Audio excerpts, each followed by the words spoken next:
First, let's pay homage to the lineage gurus,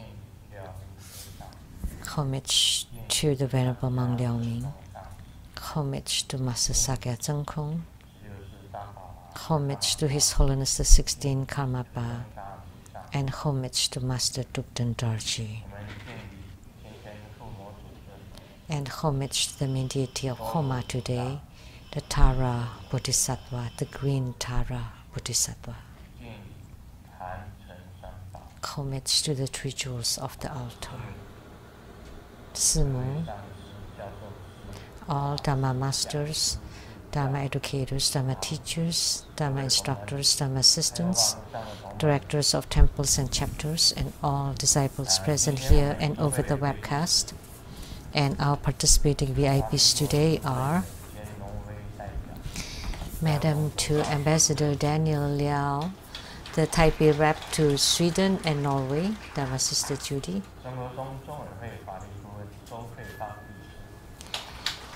and the Law Advisor to Tribhuda Foundation, Dharma Sister Jennifer Zhou,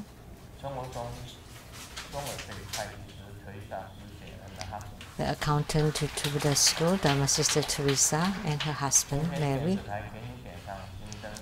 and producers for Kini Densang Shinten from CTI TV Taiwan, Dharma Sister Rebecca Shiachi,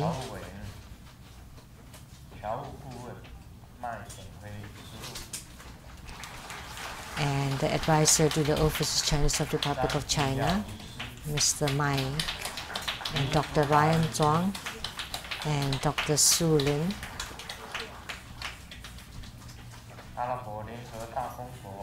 and from the Saudi Arabia, the Greenland Company's president, Ms. Lim Kunyin,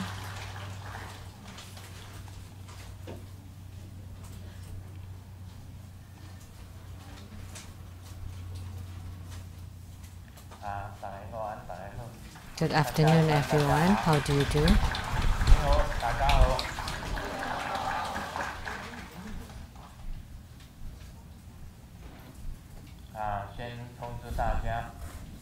First, next Sunday, June 3rd, there would be Padma Kumara Homa fire offering ceremony. And Padma Kumara's left hand is in the holding lotus mudra, and the right hand is holding the Dharma teaching mudra. So this syllable is home, white home.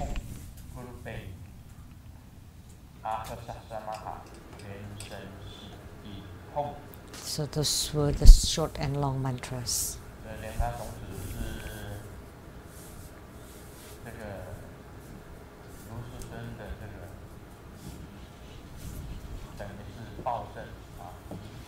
So Padma Kumara is Grandmaster Lu's Sambhoga Kaya, or light body.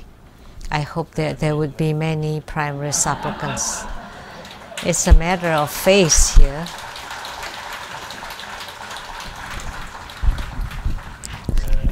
So you can't embarrass me. In the long ago, there was someone that will not perform the ceremony when there were not enough primary supplicants. So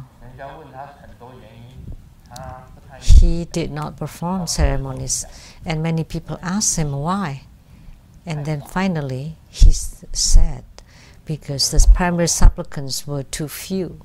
That's why he did not do any ceremonies, did not conduct any ceremonies. So what could he do? So he asked all the Buddhas and Bodhisattvas to become primary supplicants.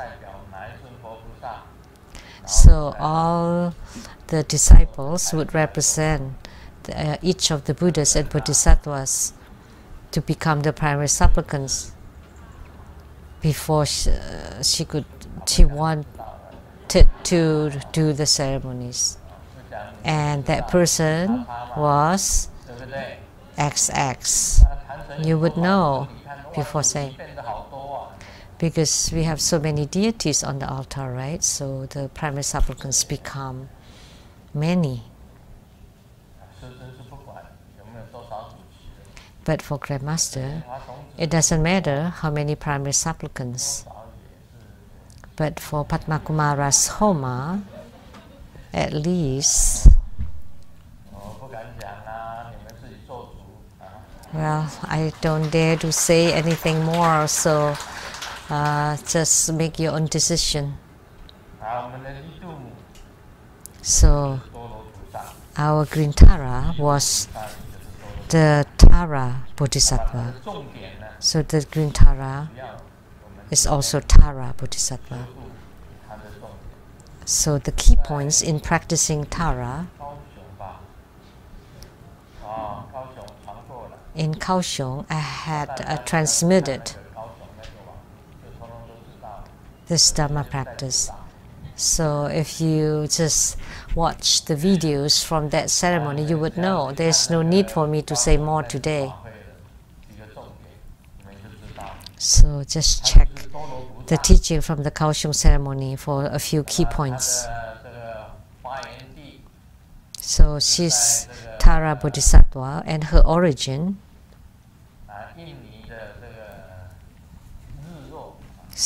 was Yogyakarta in Indonesia,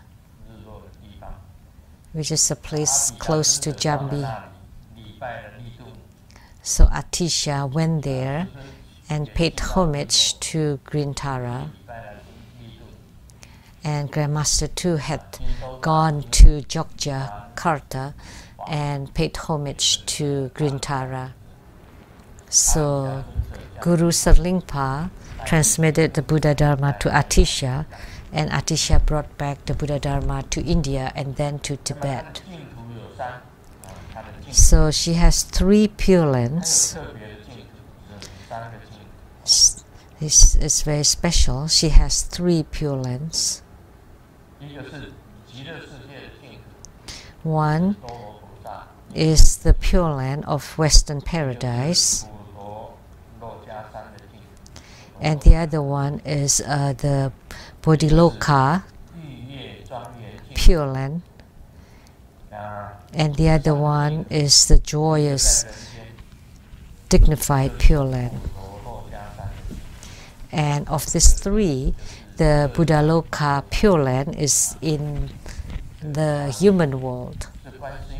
It's the Putor, Mount Putor of Guan Yin Bodhisattva's Pure Land, because she was an emanation of Guan Yin or Avalokitesvara Bodhisattva. And then her own Pure Land was the joyous, dignified Pure Land. And then the Western Paradise also considered to be Green Tara's Pure Land.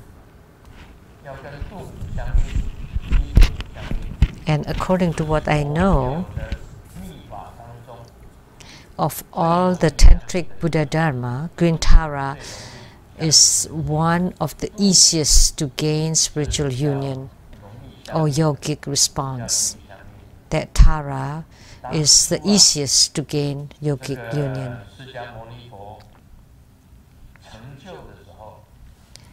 So, when Sakyamuni Buddha had attainment, Green Tara appeared in the space above, and she chanted Ha 7 times. Ha.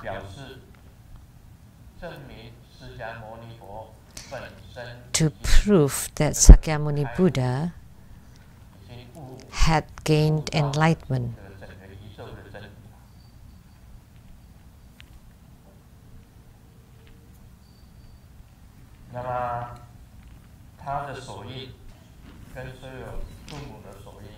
And her mudra is the same as the mudra of all Taras. And most importantly, for this mudra, so the lower 2 fingers interlaced, so that means the lotus blossom in bud, and 2 thumbs and 2 middle fingers are the half blossom lotus.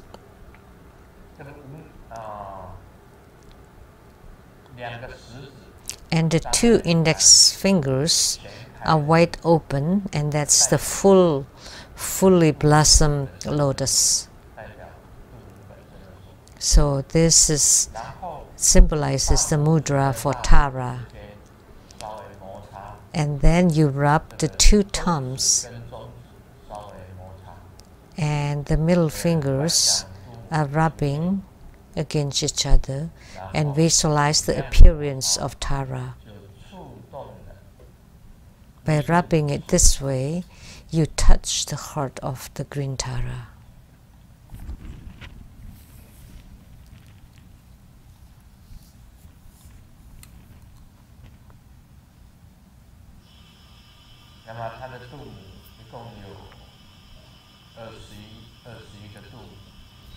There are a total of 21 Taras. If you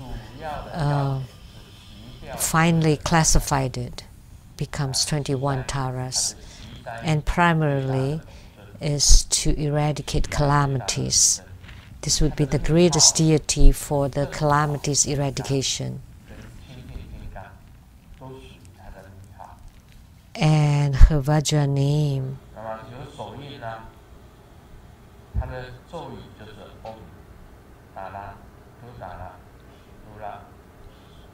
that's the mantra.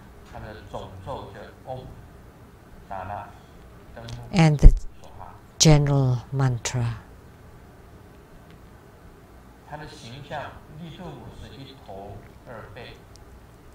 And her image is with 1 head, 2 arms, and both holding Utpala flowers.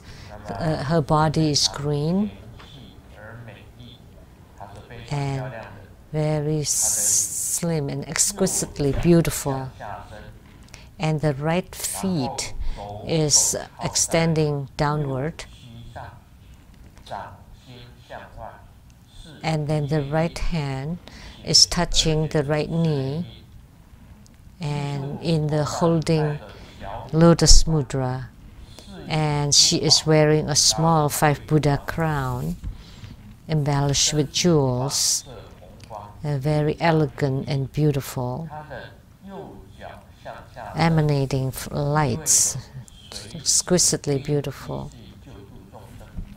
And the right feet is slightly extended downward, showing that she's ready to salvage sentient beings anytime.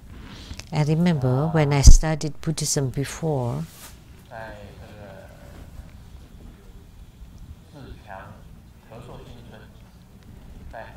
at the cooperative new village of Hezhuo Xingchun, I started studying Buddhism. And I remember across the street there was a middle-aged lady, an auntie, and she didn't call me Sijun at that time, she called me Guru or Teacher Lu.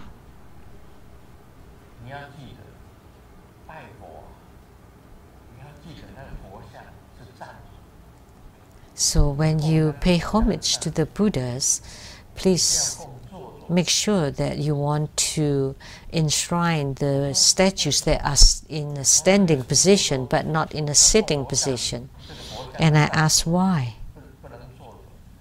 Why the Buddhist statues have to be standing and not sitting? And the auntie told me, don't you know that the sitting ones are lazy and the standing ones can run very fast? So if you want to ask for something, you ask for the statues that are standing, and the sitting one would be lazy. And Green Tara is also sitting, but it is stressed here that his right feet is extended outside her lotus throne, stepping on a lotus blossom, that she's ready to get up and stand up and run and help you. So it's different, but actually it's the same. So Green Tara is seated on a lotus throne, and one feet is outside the lotus throne, stepping on a lotus blossom. That symbolizes that she's ready to stand up and help sentient beings anytime.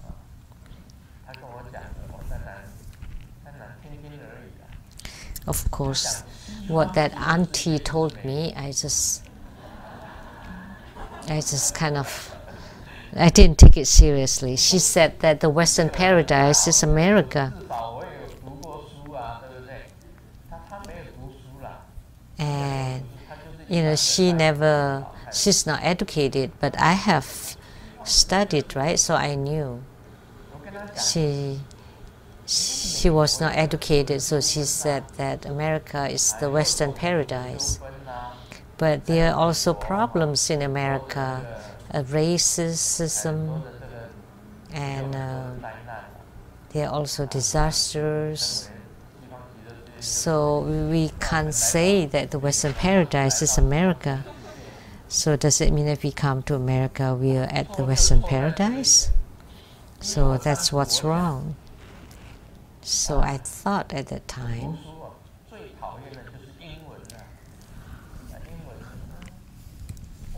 the class that I disliked most in school is English class.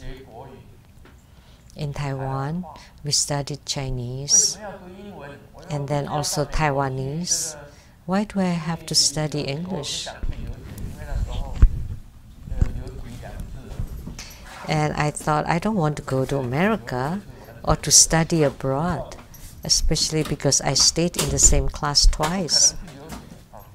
I didn't have any hope to study abroad. So I thought, I have no hope to study abroad or to immigrate. So I don't need to study English. And what would you do? Then I'll just cheat it. I just cheated. Like on the rulers, on the pencil, eraser, on the desk, I wrote lots of notes. Sorry. So I have cheated before, so now I repent.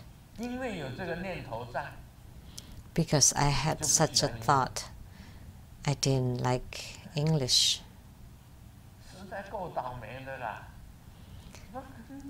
But so what a bad luck that at the end I came to America. So it doesn't matter how you plan. Sometimes the fate plays a trick on you.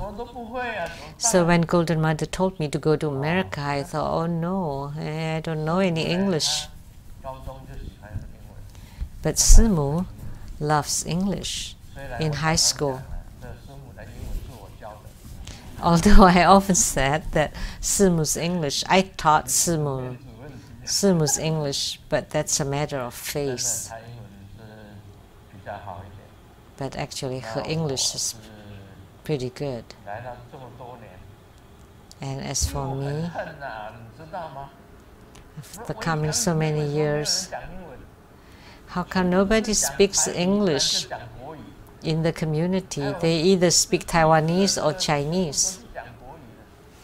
And my disciples mostly speak Chinese or Cantonese. So therefore my English is still not so good.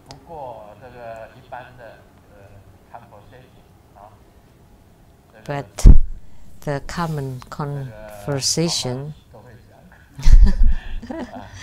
like how much,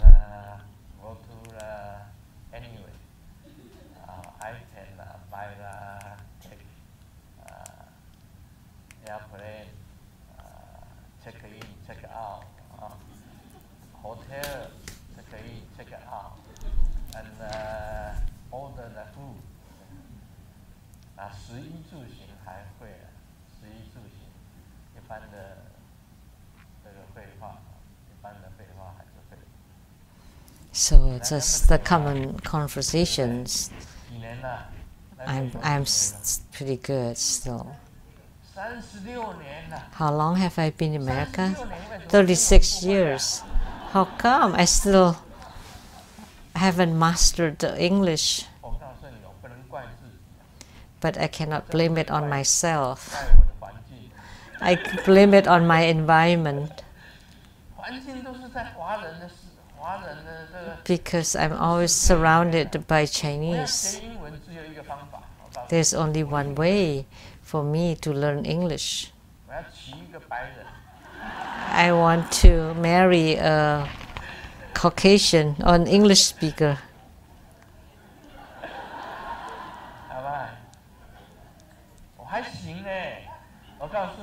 I can still do it. And just let me learn English. It's been hard to be a wife, so I will promote you to become the first wife.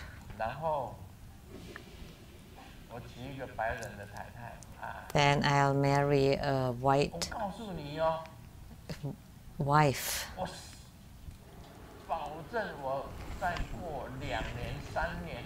I guarantee that in 2 to 3 years that my English would be really good. Would be eloquent. So it's a matter of the environment. So the environment is very important.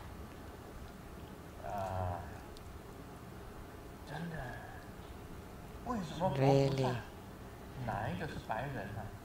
So which of the Buddhas and Bodhisattvas are white?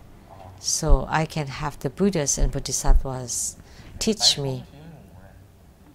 The white Dakini should be a white a Caucasian. I'll just learn English from white Dakini in my sleep. Still come teach me in my sleep.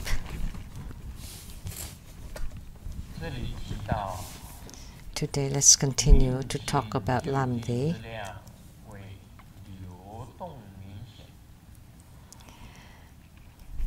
Here it talks about the measurement or proof of the zealous life moving evenly. The so-called medical visible movement refers to the major kinds of qi: placement, color, form, and length.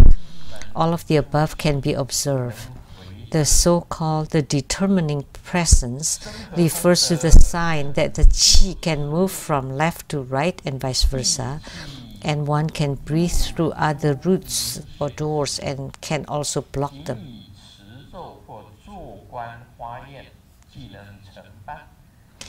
And the kinds of merits generated, the attainment of the 4 works or karma, is when one can move the earth qi in and out visibly.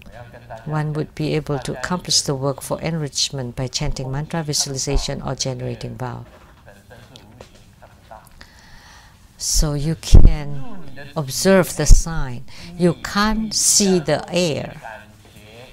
And when the air enters into your body, you need to pay attention the movement of the qi inside your body, where the qi is, the color of the qi, and what is the form of the qi. Is it the long qi or the short qi? And you can see all of them with your eyes. You need to practice until you can achieve this. You know, when we close the right nostril and you take in a long deep breath, then you can feel the qi. But normally, you don't feel it. When you breathe, actually, you continually breathe, but you don't feel it. It's like fish in water. They don't feel the water. And human beings in the air and don't feel the existence of the air. But when you breathe through one nostril, then you can feel the qi going in and coming out.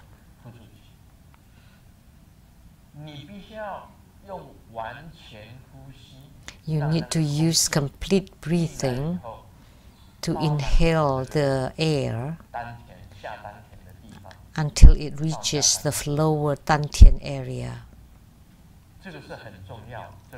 This is very important. You need to know clearly the movement of your qi. So look at Grandmaster's ears.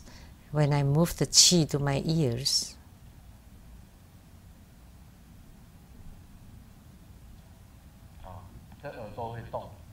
the ears can move. Did you see? The ears moved. And when I move the qi to the eyes,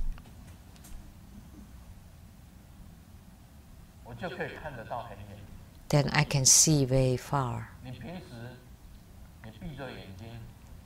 Normally, when you close your eyes, and your eyes don't see very far, but if you want to see very far and see clearly, then you move the qi to your eyes, and as soon as you open your eyes, you would be able to see very far. You would be able to reach this, and your eyes can also see the formless beings, and without using the third eye. However, the third eye or the divine eye can also see. And if you move it or transport it to your right hand,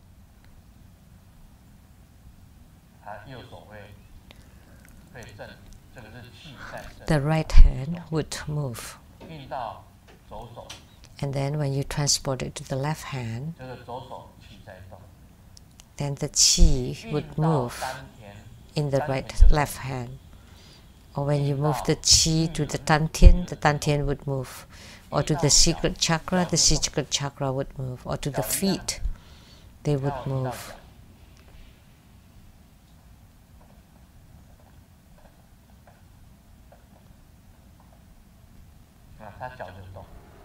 And the feet move. So this kind of movements are due to the qi. They were not voluntary movement that you made. So you need to be able to feel where the qi is. And you need to be able to feel the color of the qi. So when we visualize Om,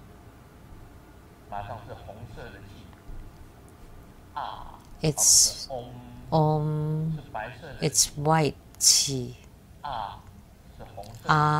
It's red qi. And Hom is blue qi. So the form of Kala Chakra has three colors: white, red, and blue.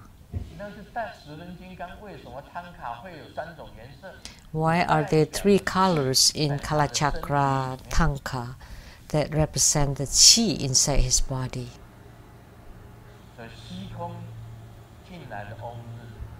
So from the space, the entering qi is white, and then inside your body is red, and then when it's exiting your body, it becomes blue. Typically it's like this. So it has color, it has form. Does qi have form? Yes. As you know, especially when you congeal the qi, and then you exhale it, then it would become qi in human form. That's how spiritual cultivation is. That the qi can also form, can has a form. When I was little, I saw someone smoke and take in the smoke, and then as they exhaled it, and they use the tongue to blow it out, then it becomes like circles and circles of smokes, and then it would become larger and larger and disperses. So that's the form of the exhaled qi, and then the measurement of the length. So is it a long inhalation all the way to the lower dantian, or a short breathing just to the throat or the lungs? So the breathing of spiritual cultivators always reaches dantian. So you need to perform complete breathing in each of your breathing, or at least during your Dharma practice or in meditation. And you go deep in the woods or forests where the air is extremely good, and you do complete breathing, and that would help your body. And the short measurement is when your inner fire starts to burn. So how do you practice it? First, at the lower dantian, there's the two triangular palace, and there was a fire, which is the half of the acid syllable upside down, and then you place it at the life generation palace. It's like fire in this shape. Upside down, a half upside down. That's the fire. And then you do complete breathing. Of course, there are many methods, but in terms of breathing, it's like this. So it's very intense. It's like when you're trying to melt the metals, like in the ironsmith, in the smithing. And they use the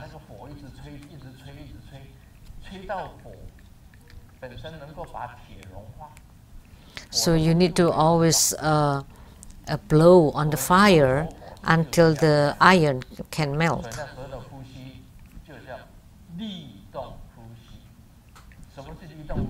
So the breathing at that time, it would be called a very hard,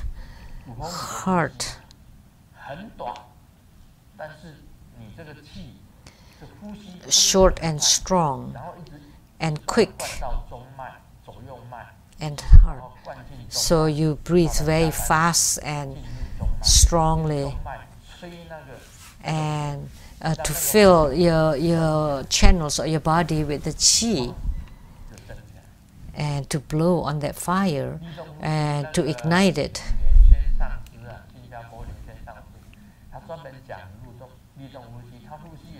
The Master Lian Shen of Singapore specifically talk about this kind of breathing, very fast and very strong. That's to ignite the inner fire. But then you also need to rub, to massage, to press, to push, to tie, in order to ignite the inner fire. It can't be relaxed. It has to be tight, and you need to press, to rub, to massage, to push, to tie. It's not easy to ignite the inner fire. So our precious Tata said that she already ignited her inner fire. But you need to know,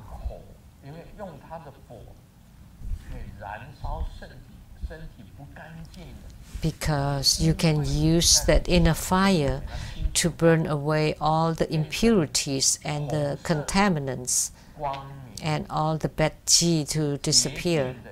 Then you become red, radiant, pure.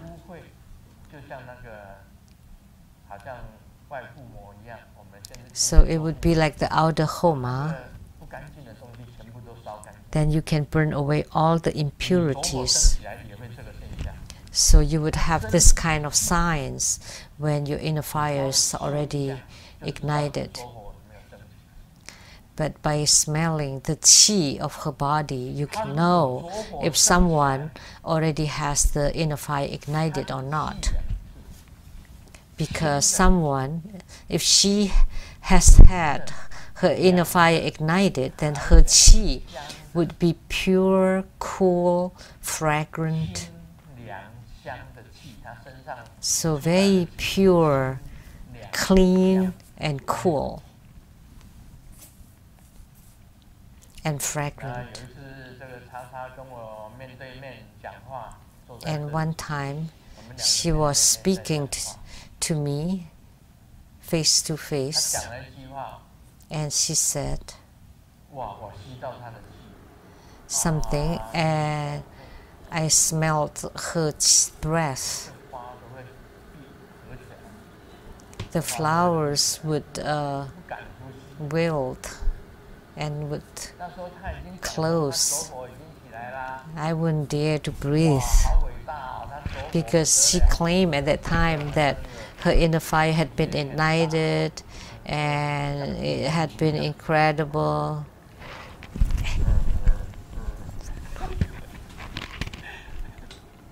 That her tummy is huge.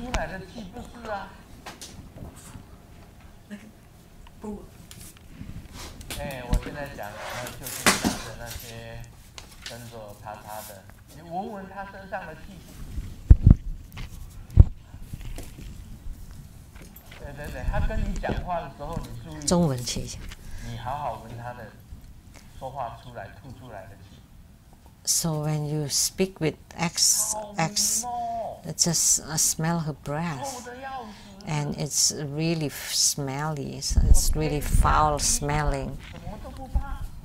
That's one that I fear most. Not everything else, but just her bad breath.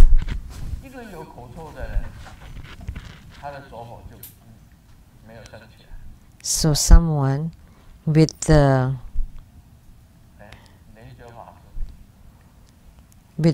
breath would definitely not have the inner fire ignited. So, Reverend Lien Jiu, have you smelled her breath? Yes.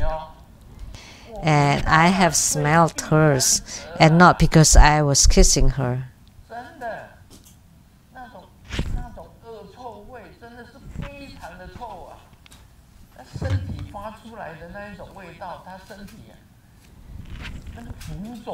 So the smell that she emitted from her body, it's like the rotten smell, a bad odor. It's really a bad odor.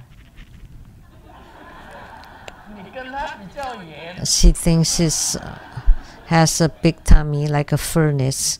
Master Lianzi replied that we always maintain a distance. We were never that close.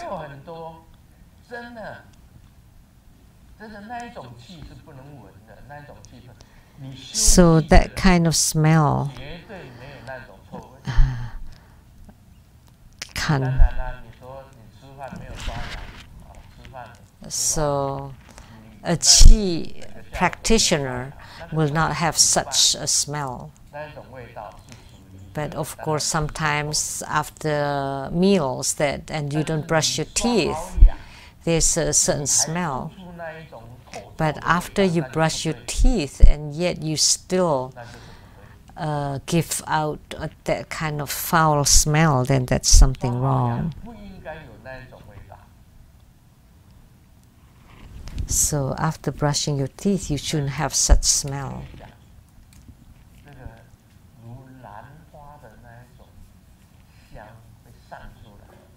So the fragrance of orchids that people would like to get close to you. But if you have body odor there under the armpit, well, I don't even have that smell, even under my armpit. There's some people that have such smell that I would have to spray perfume in my consultation room as soon as she left. Then I would spray the perfume. Especially for men, the body odor of sweat.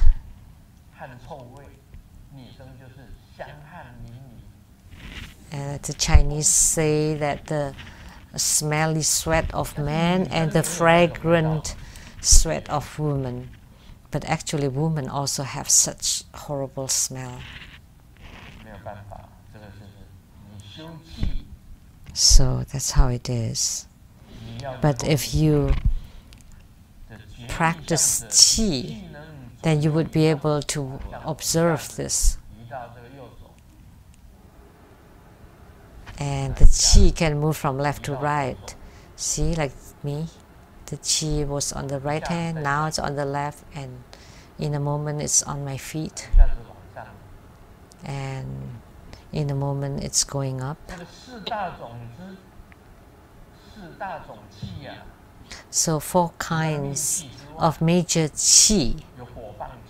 There's the life qi, other than life qi, and the 5 accompanying qi that's inside the central channel, the peripheral qi that's circulating all over the part, all over the bodies, and the upper qi and the lower qi. Like in meditation, or when you perform the Sakya 6 postures, you have to rely on the qi. So you exhale completely the upper qi. So the qi of the lungs and up. Exhale it completely. And then the lower qi will rise naturally. And that's called the Dharma of lifting, the Dharma practice for lifting. And then you push down the lower qi, the upper qi would naturally go down, and that's the descending Dharma. And then the dispersing Dharma, and then the holding Dharma, which is when you let the qi abide inside your body, or when you hold your breath. So I often demonstrate a straw and place it into a glass of water, and then close the top, and you lift it up, and the water would be inside the straw. And then when you open your finger, the upper qi would go down and the water would drop. And by holding it tight, you're holding the qi or the water inside the straw. So you do it by pulling in your chin to press on the Adam's apple. So after you exhale the upper qi completely, you push on the Adam's apple. And the sun and the moon looking up, and then you press the abdomen to the back, and then you lift up the anus. That's the lifting Dharma practice for the non-leaking practice. So when you lift up the anus, the qi would go up. And then you push in your abdomen, and the qi would move up even more. And then you exhale the upper qi completely, and the lower qi would go up. then the water would go up too. And then both eyes looking up, then you're lifting it up. And then you press on the Adam's apple. That's the Sakya 6 postures. So that's the beginning of the non-leaking practice. And Grandmaster has mastered this non-leaking practice. And I use this method to practice. And afterwards, I practice the inner fire. Then I have attainments. And then I practice the dripping of the light drops and the rising of the inner fire. And you open the brow point.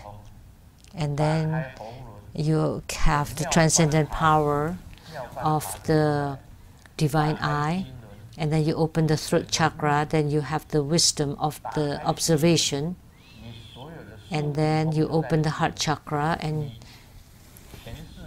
then you open the secret chakra, the navel chakra, and then you know of your past, present, and future, and then you open the secret chakra, then you would attain the fruitions of lotus. So the determining presence refers to the sign that the chi can move from left to right and vice versa.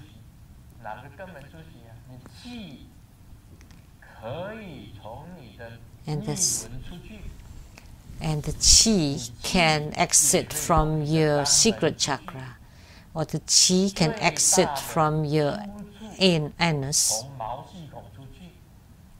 And the best one is the chi exits from the skin pores, and there would be womb breathing. So when babies are inside mother's womb, they are surrounded by water, they cannot breathe. So they just perform the womb breathing. So the chi of the mother, and then expelled it through the skin pores. That's called the womb breathing.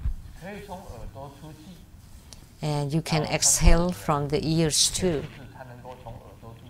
I've seen someone that can blow out from the ears. Take a smoke and then don't breathe out the smoke. And he used his ears to expel the smoke.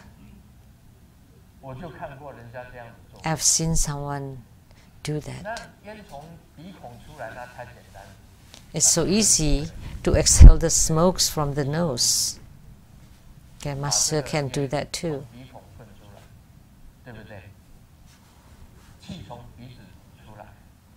It's easy for the chi to exit from the nose, and it's more difficult from the ears, but someone can do it.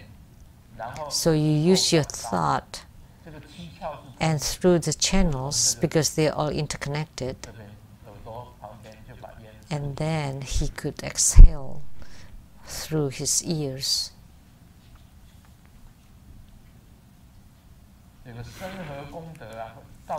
So the kinds of marriage generated is the attainment of the 4 works or 4 karma, and that's for purification, enhancements, magnetization, and subjugation.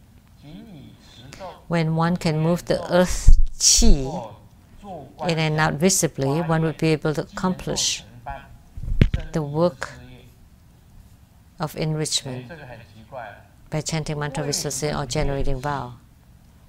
So this is strange. How come? By practicing chi, it would help you to get purification and enrichment. Why? Ponder on it. Why? Of course, chanting mantra. By chanting a certain mantra, you would be able to gain spiritual response from it. Visualization. In our Dharma practice, we often perform visualization, and that can also let you accomplish the 4 works. and generating vows too. The greater your vows, when you make the vows sincerely, the Buddhas and Bodhisattvas will help you and would let you accomplish the 4 works. So when the qi enters and exits clearly, then you can do this.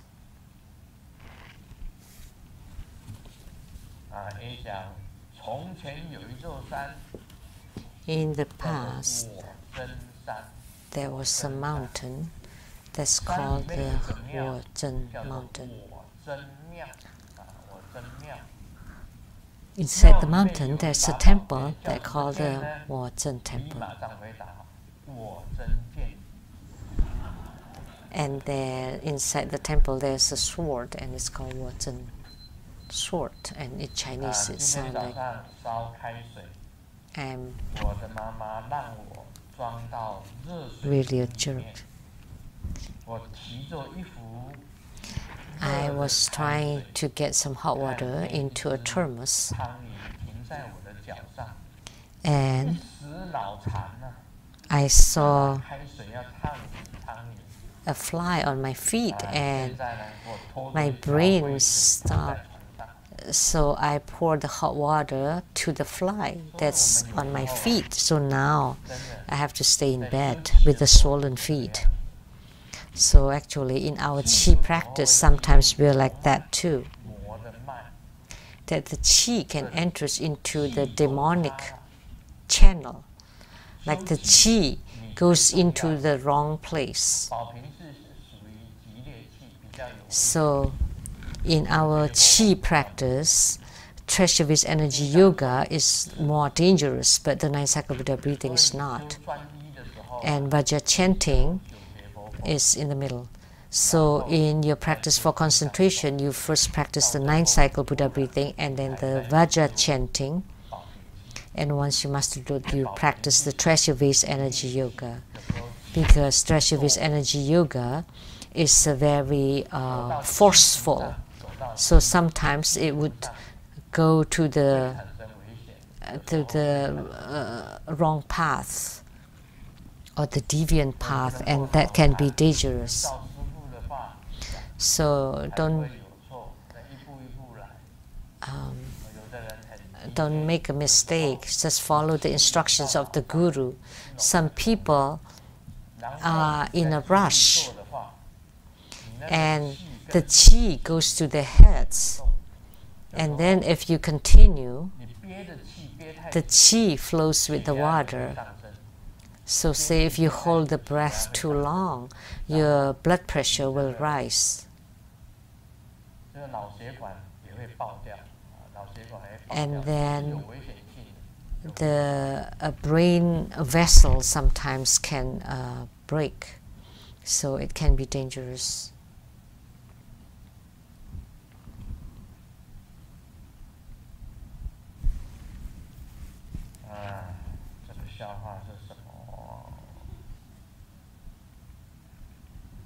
What kind of joke is this?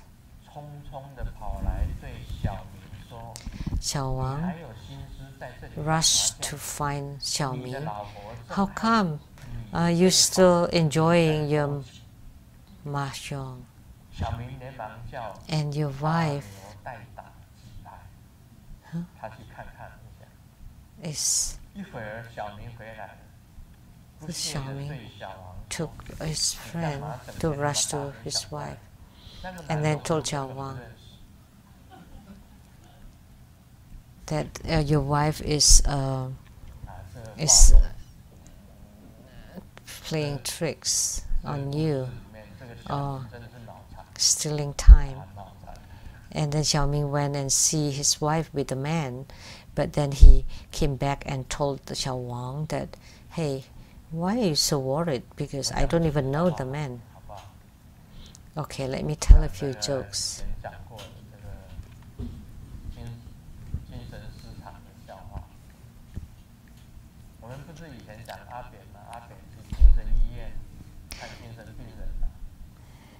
Talking about mentally disturbed people. It's a moron. So Apien went to the psychiatry, and everybody clapped really loudly and calling out President Apien of Taiwan. And there was only one patient that did not clap. So the president asked, and the psychiatric doctor told him, because this patient is rather well, it's getting better, that's why he did not clap. And you all are wide awake, that's why you don't clap.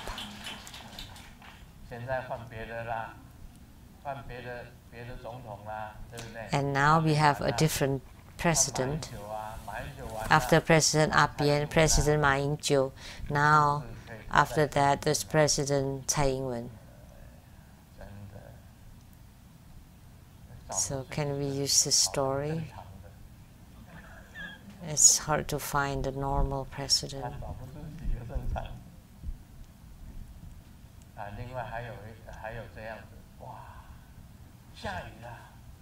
And oh, it's raining in the psychiatry. It's raining and everybody in the ward came out of carrying basins and say that, oh, it's time for showers. They all get in the rain and get in the shower. And then someone was just standing on the side. Oh, and the doctor thought, oh, maybe he's got a lot better. Hey, everybody's getting showers, how about you? And he replied, oh, they're so dumb. What a moron. But because I'm waiting for the hot shower, they were all got in the cold shower.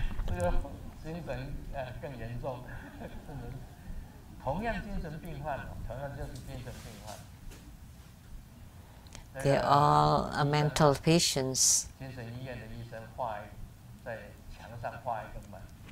And the psychiatric doctor drew a door and a handle and a key on the wall.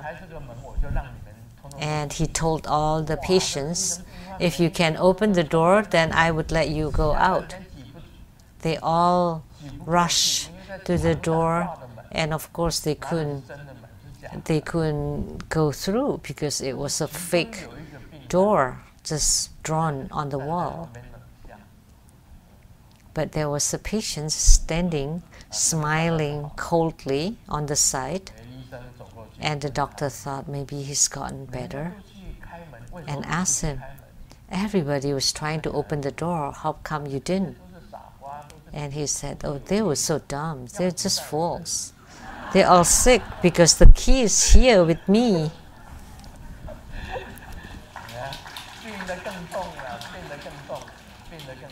So he is even more severe than the rest.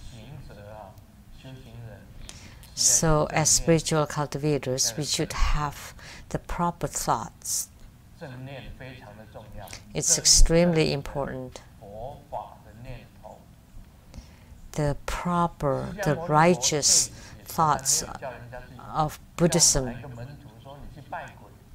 Sakyamuni Buddha never taught any disciple to worship ghosts or to collect all the ghosts, to follow her command, and then to ask everybody to also pray to the ghost.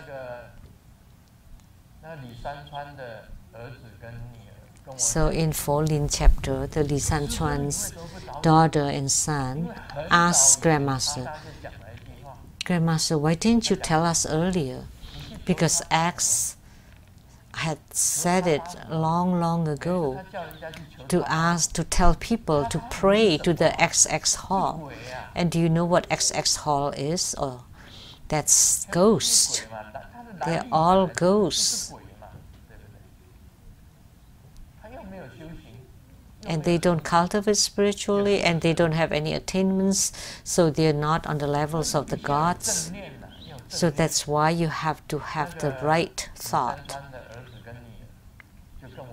So Li Sanchuan's daughter and son told me that X always asks people to pray and ask at the XX hall. And the Buddha never told us to do something like that. So we pray to Buddhas, Bodhisattvas, Herukas, Vajra protectors, Dharma protectors, and also the heavenly gods. We can respect them. But ghosts and demons and monsters and spirits, we don't pray to them. Why do you ask anything from them? That's not spiritual cultivation. That's like to ask for lottery numbers, like in Taiwan. They go to Bai Xing Gong temple, which is the temples of the netherworld, of the spirits. That's not spiritual cultivation, though.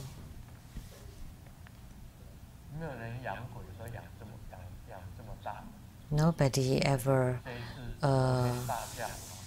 raise and employ ghosts as huge as she did.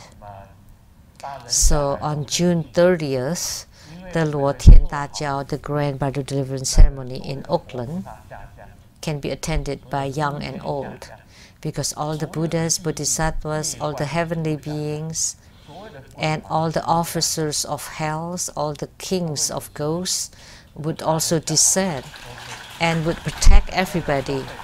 So all people, young and old, anybody can attend.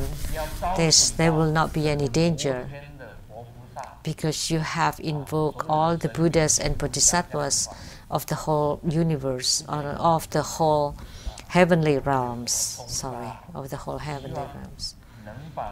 There will not be any invasion by the ghosts upon your bodies, and we hope in this ceremony we would be able to resolve these problems, that the spirits can go to wherever they're supposed to go, that they don't gather at that place creating problems. So that's why we have to have the right thought, the right mindset. So as Buddhists, we study from the Buddhas or Bodhisattvas or Arhats, or at least the 4 sagely realms. So in the least you do some goods or good acts or good deeds to go to the heavenly realms. Buddhism never have anything involvement with ghosts. So they have gone on the deviant path. They've gone off the right path.